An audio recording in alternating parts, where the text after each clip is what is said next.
30, 40, 50, 60, 70, 80, च्याङ्रा कति पर्छ हजार भयो टक्क। नमस्कार सम्पूर्णमा आज हामी रोमानियामा खसी बोकाएर भेडा खोज्न गइरहेका छौँ छुट्टीको दिन आज र तपाईँले हेर्न सक्नुहुन्छ आज हामी लुखुर संसारसँग हामी गइसकेका छौँ। यतातिर पनि साथीहरू हुन्छ, पछाडि पनि हाम्रो साथीहरू हुन्छ, साथीहरू र रोमानियामा धेरै समयपछि आज हामी पनि फेरि लाग्यौँ र टाढा छ एकदम असाध्यै टाढा छ होइन। र आज नास्ता खाइकन हामी हिँडेका छौँ र साथमा बजारबाट एउटा बिस्कुटहरू र पाउ किनेका छौँ र लामो छ यात्रा, 1 घन्टाको लामो यात्रा छ।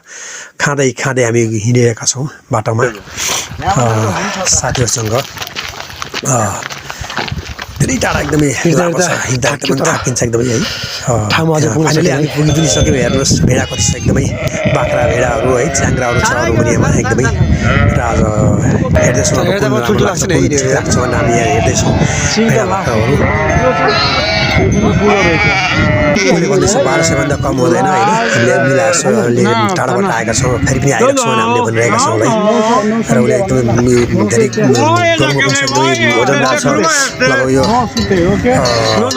40-45 किलोभन्दा कमको छैन भनेर पनि भनिरहेको छ। उचालो हट लिएर भनेर भनिरहेको छ उसले।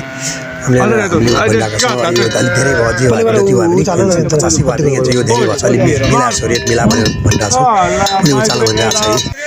र फाइनली रेट मिलिसक्यो, 1000 ल्याइमा कुराकानी भइसक्यो, मिलिसक्यो। 1000मा के दिने भन्ने कुरा भइसकेको छ र उसलाई हामीले पैसा दिइ पनि सक्यौँ। र यतातिर साथीहरूले काटिकुटी पनि गरिसके, भाग हिस्सा 100 जस्तै भाग मिलाइ पनि सके साथीहरूले। र त्यसै क्रममा अब भाग मिलाएर अब हामी केही समयपछि अब हामी बाटो पनि तताउँदैछौँ। हामी अब आफ्नो बाटो लागिसक्यो, घर फर्किसक्यो। हामी आफ्नो सामान लिएर सबैलाई by by Tata okay by by भनेर भनि पनि सकेछौँ। अर्को ग्रुप पनि छ, हामीभन्दा पछि आएको अर्को ग्रुप पनि छ है, हेर्न सक्नुहुन्छ।